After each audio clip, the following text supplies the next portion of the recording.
Hello, thank you very much for having me here today. It's a real shame I could not be with you in Maputo, but hopefully in future that will be the case.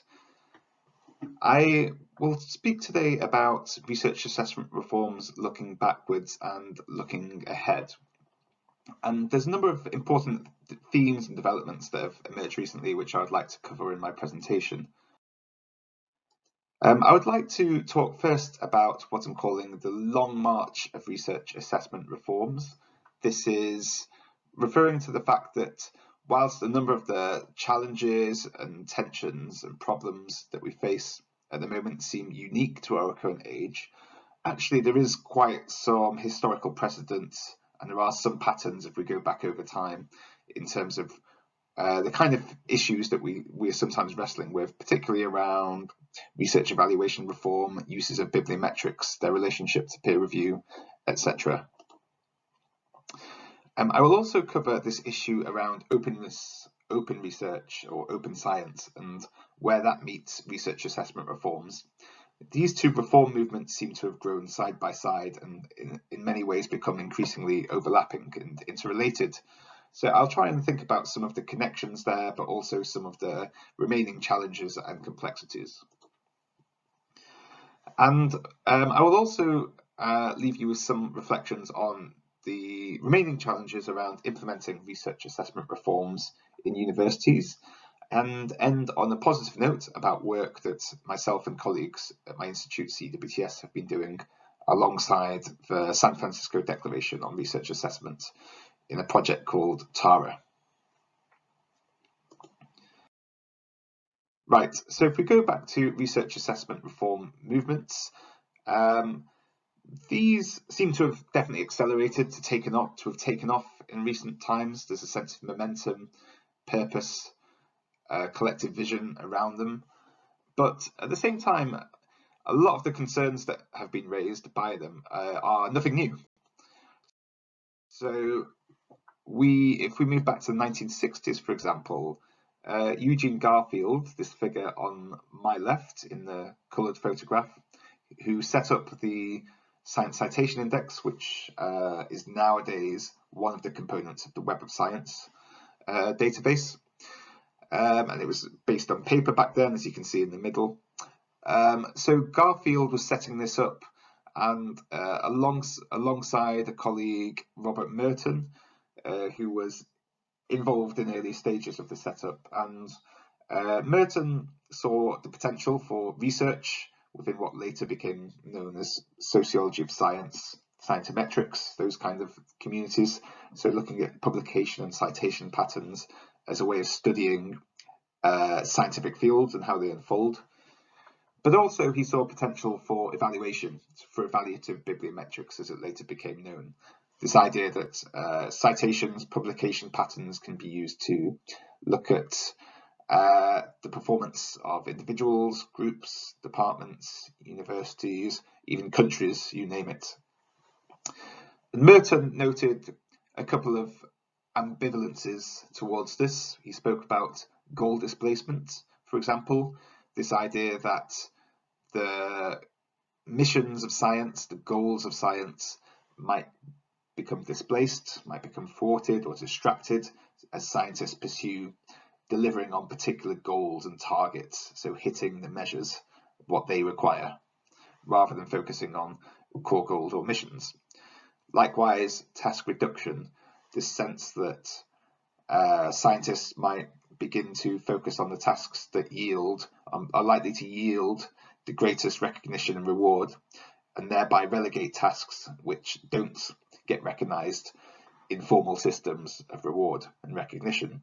So, for example, we can think about forms of research which are socially important, but which don't they don't score well on a particular assessment regime. Or one can think about activities like teaching, professional service, and so on, which may become relegated below research.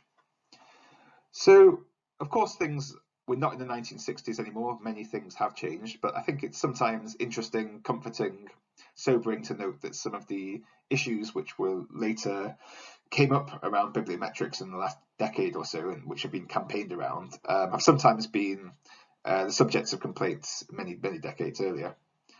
So a lot of the issues around so-called responsible metrics these days are resolved as the field of evaluative bibliometrics themselves. But of course, things have changed. Particularly in the 1990s, you saw the explosion of various auditing type mechanisms, various measurement systems. Sometimes this comes under the label of new public management. So this is the sense that managerial techniques, governance measures, and so on, which are used predominantly or were used predominantly in the private sector, can be imported into the public sector in order to bring about improved values as they see it in things like efficiency, accountability, competition. Many eminent social scientists have documented some of these trends. I include a few examples here. There's been talk of the Audit Society, audit cultures, the Evaluation Society, and work on the effect of rankings upon universities who kind of internalize their demands and often react to them in particular ways in order to try and climb up the rankings or stay on top. So this can have some kind of reactive effect upon the behavior of those being measured, of course.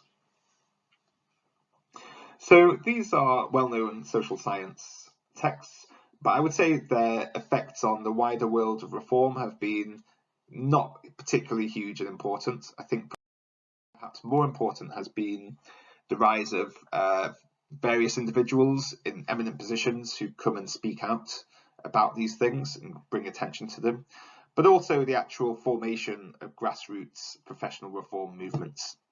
So often there's been a wider sense, not just around metrics, but around science going wrong in general.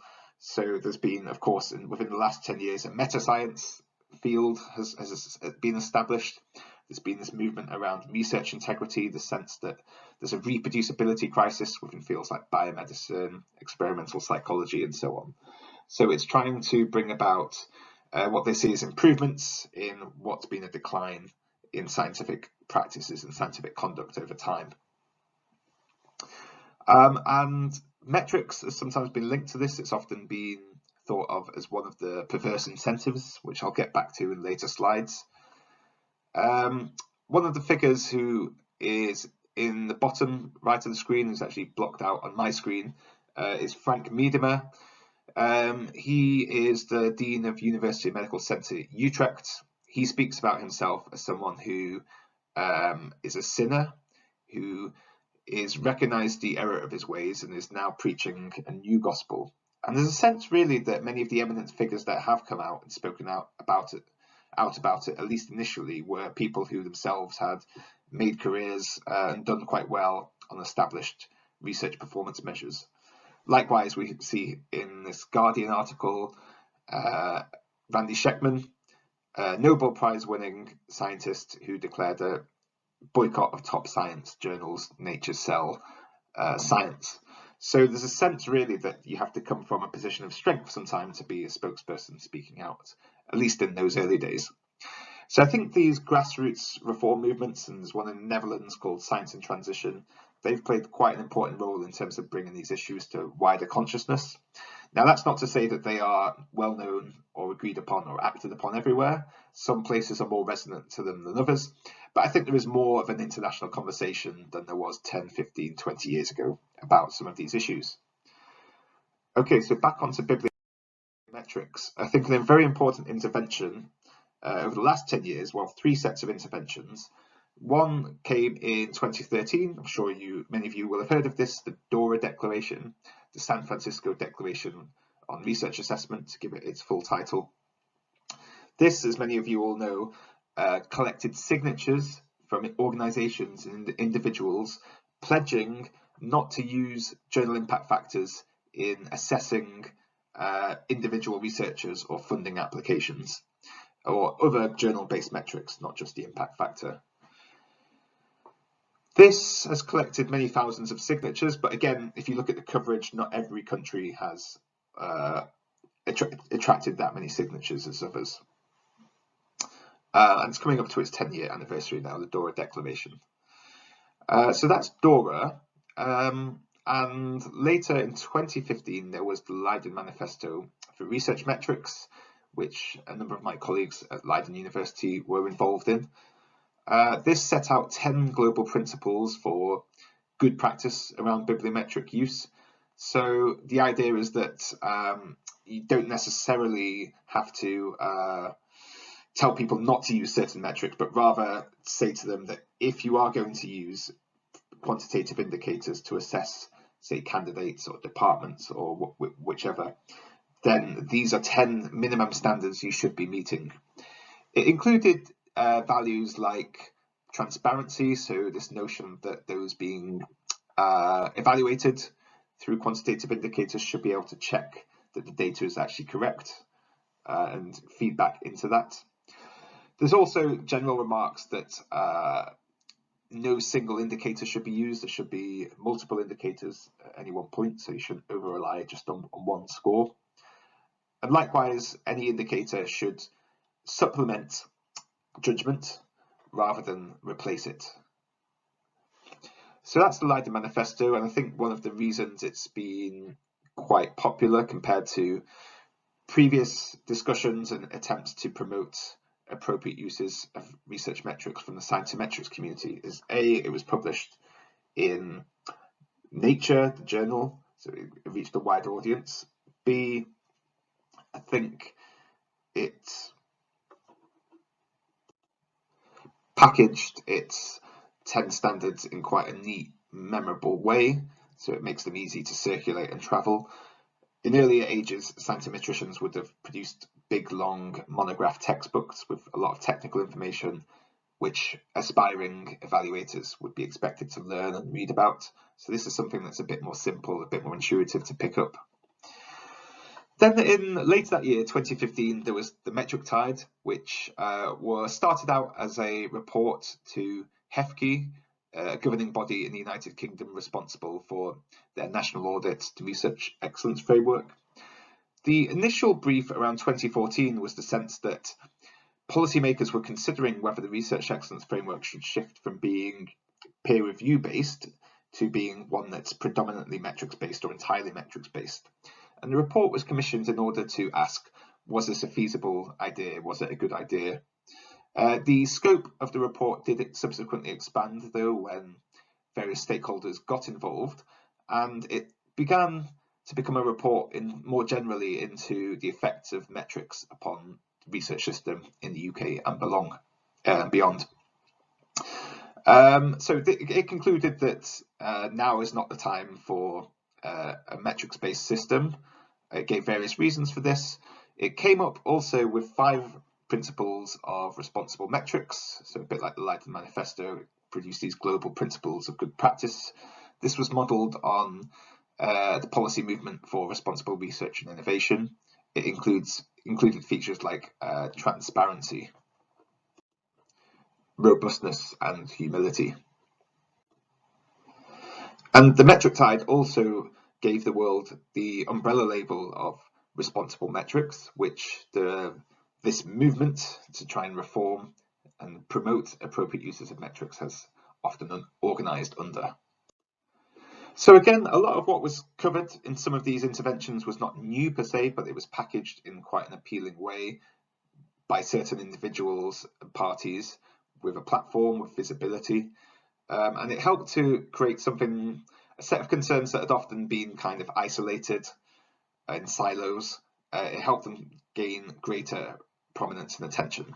But again, one always has to qualify that these messages, these reform movements, framings haven't resonated equally everywhere. And if we fast forward to more recent times, the last couple of years, it seems like we are not only speaking about responsible metrics anymore, so what is appropriate or inappropriate uses of quantitative performance indicators, but we're thinking a bit more generally about what's sometimes called responsible research assessment. So this is asking a broader set of questions. What is evaluation for? What is meant by research quality? Can we think of it in more heterogeneous terms than simply citations, funding, and so forth? Can we think about impact in broader sense as well? So this may include things like, of course, openness, integrity, the broader social societal impact of research, and so on. There are a number of initiatives which I've included on here, which I think all share some kind of family resemblance. They all commit to responsible use of research metrics.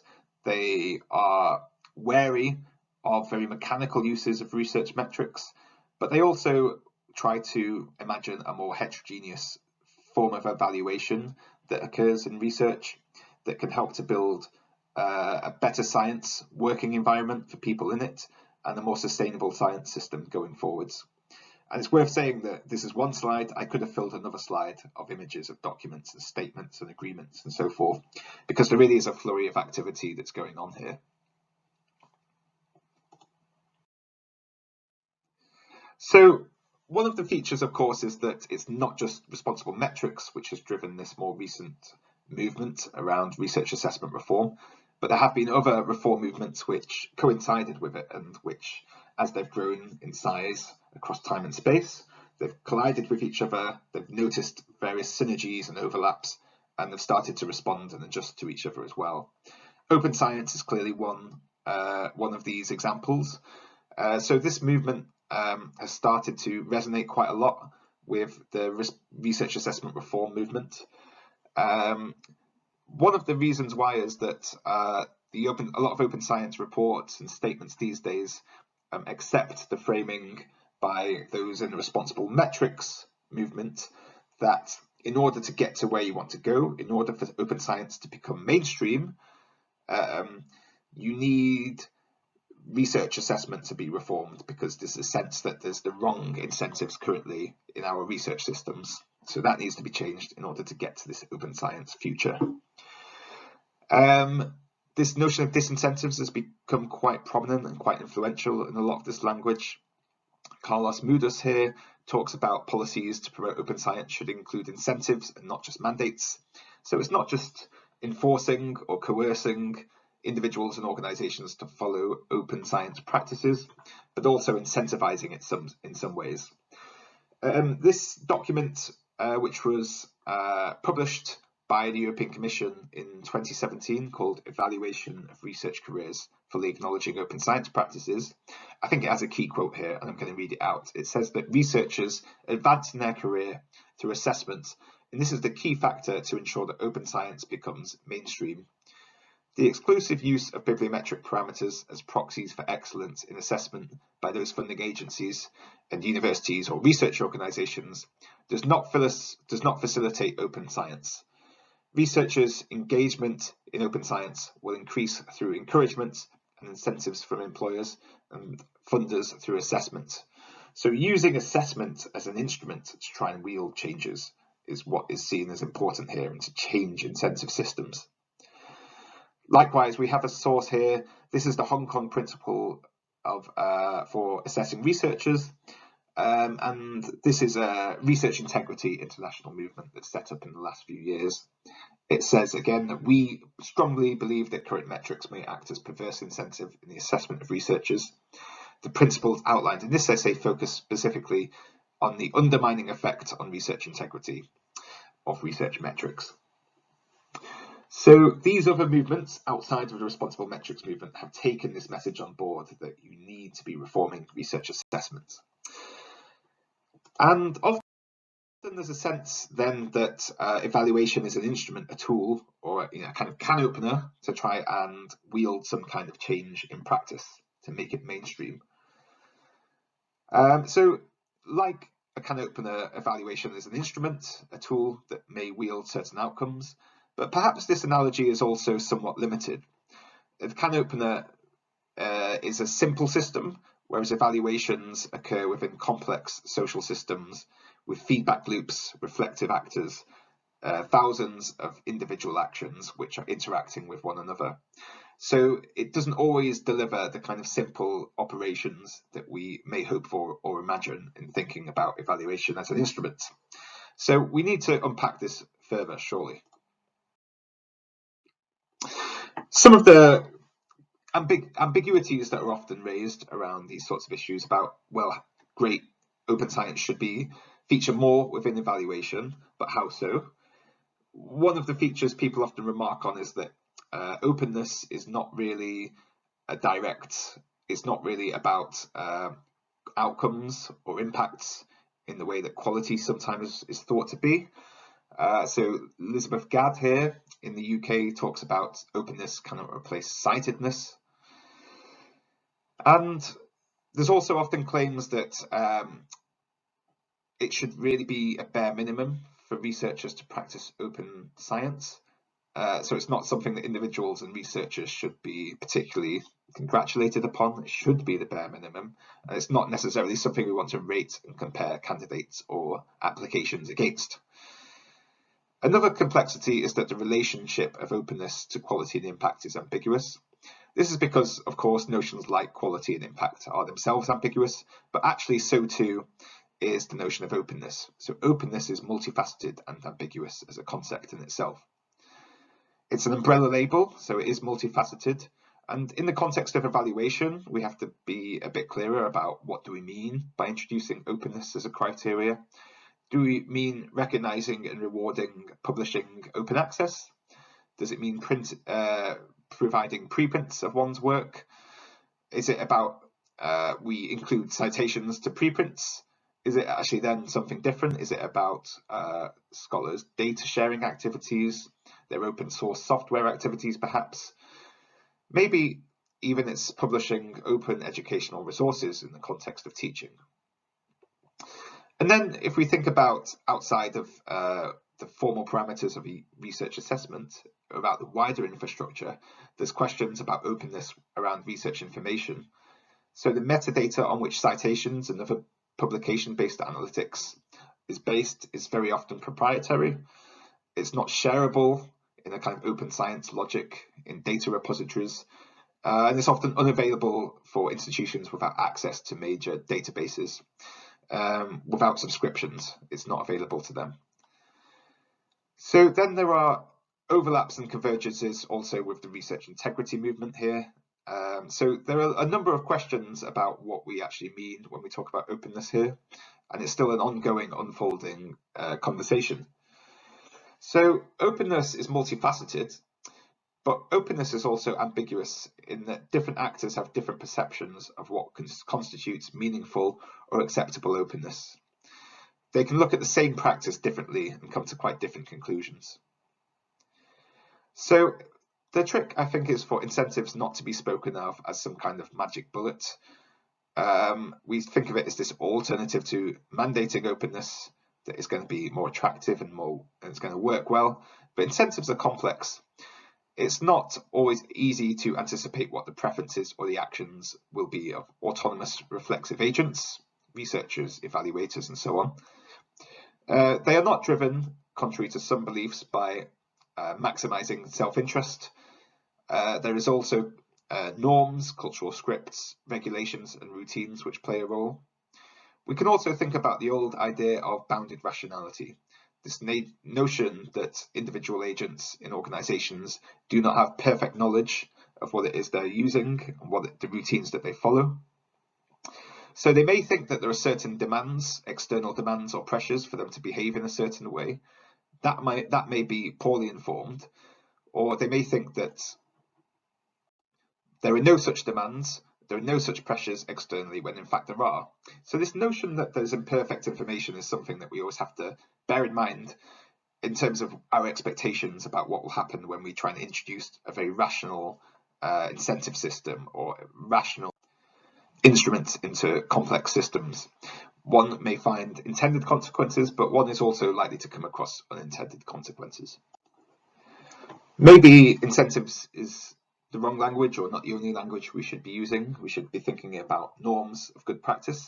This can be quite mundane. We might think about the writing and documenting practices that occur, for example, around CVs and applications. There may just be new precedents to try and, for example, if one gives a presentation like I'm doing now, to afterwards deposit this on a file sharing repository, generate a DOI, and put a link in my CV to this presentation so as others can access it afterwards. So making sharing a bit more readily accessible and usable. Likewise, some institutions have begun to ask candidates to include statements whereby they will commit to research integrity or open science practices. Now, one can think of this perhaps as tick boxing, insofar as there may be a gun to the head of the applicant. I can't very well ignore this. But this is something that we can also think about in terms of a kind of nudging type intervention in terms of promoting openness in the context of evaluation. And I'd be very interested to hear your thoughts on this afterwards, whether some of these interventions are good ideas or not. So far I've definitely presented more questions than answers. I've complexified rather than simplified things. I think do not despair, though. There are actually examples of some quite interesting initiatives going on at the moment where they are indeed trying to introduce openness as a criteria within research assessment practices in universities. A prominent example is in Norway. They were inspired by the European Commission and something called Open Science Cam, which was developed and trialled initially in 2017, and they developed their own Norwegian version of it. It's a toolbox for recognition and rewards in academic careers. And Norwegian universities have agreed to implement NORCAM in hiring and promotion decisions for their faculty staff. So there are 6 areas of competence that the assessment matrix covers: output, process, pedagogical competence, impact and innovation, leadership and other experiences. So there are then different columns about how this might be recognised with respect to open practices. So there's results and competencies, so what have been your actual outputs or skills learned or relationships that you've developed, your experiences. Then there's another column about documentation, like how can these different activities be well documented. And then there's a reflection column, which is about offering chance for reflection, deliberation on the part both of candidates and evaluators. So I think this is a very interesting natural experiment insofar as it's now being introduced at the present time. So it'll be very useful to track how this develops going forwards and how people like it or don't like it, whether it needs refining and whether it's a sustainable solution going forwards that may be scaled up elsewhere.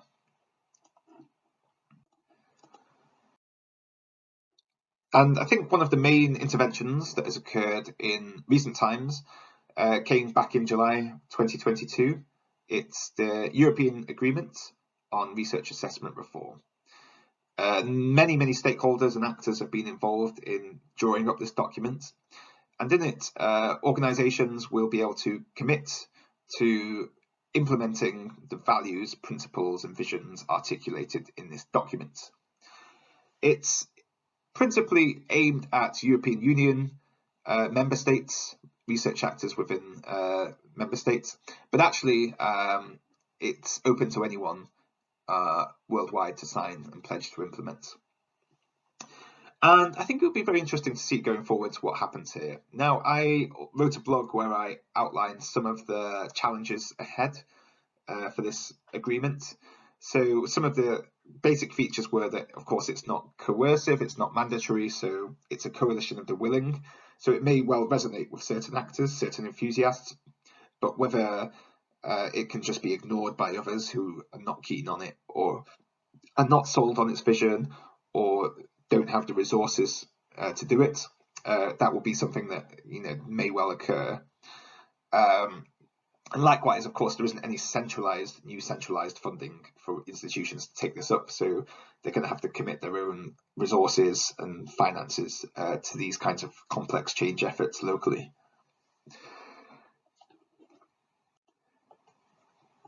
And of course, this is a microcosm, really, of many of the challenges that the research assessment reform movements internationally face. That, for the most part, it's been based upon trying to gain the buy-in for their message to resonate with certain actors. It's about producing agreements, best practices, concordats, and so forth.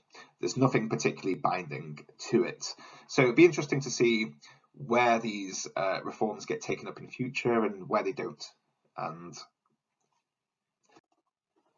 also, I think one of the things that we're trying to do in Leiden is to try and help contribute to global knowledge about research assessment reforms, and to share knowledge and lessons learned from different systems, and to help produce online communities of practice about this emerging important topic of interest.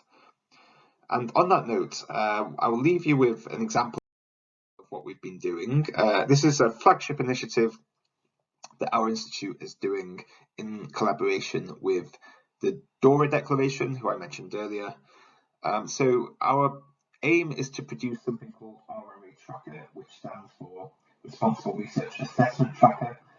This will be an online dashboard which will collect, label and organise institutional standards for hiring, promotion and tenure, which relate to what we're calling responsible research assessment. So responsible research assessment, the way in which we're going to label and categorise these materials, was co-designed in collaboration with the DORA community. They saw a number of different features of this umbrella label, responsible research assessment. They saw things like responsible metric statements, open science practices, evaluation, appointment systems which try and reward research integrity, diversity, equity and inclusion on the part of staff, and so on. So it's assessment, forms of assessment that try and break away from a more classical, traditional, mechanical bibliometrics and funding based evaluation systems for appointments. So the idea is to collect internationally lots of new and emerging practices. We're not necessarily saying that every single thing that will be included in this is something we would endorse ourselves, but we're more just bringing it into a collective repository and allowing others to check it. Because, for example, if you would like to go about your own local reform efforts, you may want to consult with similar undertakings that have happened elsewhere, and this will be a useful resource to consult. And one of the things we should say is that if you are interested in, if you know about any initiative that might fit within our criteria, then please do get in touch. We'd be very interested to look at it and perhaps showcase it within the dashboard. So the dashboard will be available around May of 2023. This will coincide with DORA's 10-year anniversary, so keep an eye out for this, please. The thing I should mention as well is that if you would like any item to be included in the dashboard, then at the moment we can only take English language based documents. So if there is something in Portuguese, for example, on one of your university websites which you think is in the responsible research assessment umbrella, then if there could be an English translation of this put online, that would be very helpful, because then we would be able to include it. And that's just purely a kind of resource issue, I'm afraid, at the moment, that we can't include things outside of the English language. So this is part of Project Tara. I'm very excited to see what the results are, and very excited also to conclude my presentation now and move on to the question and answer session, which will be not on a video recording, but live in the room. Thank you so much for your attention, and my contact details I will leave on here. Thank you.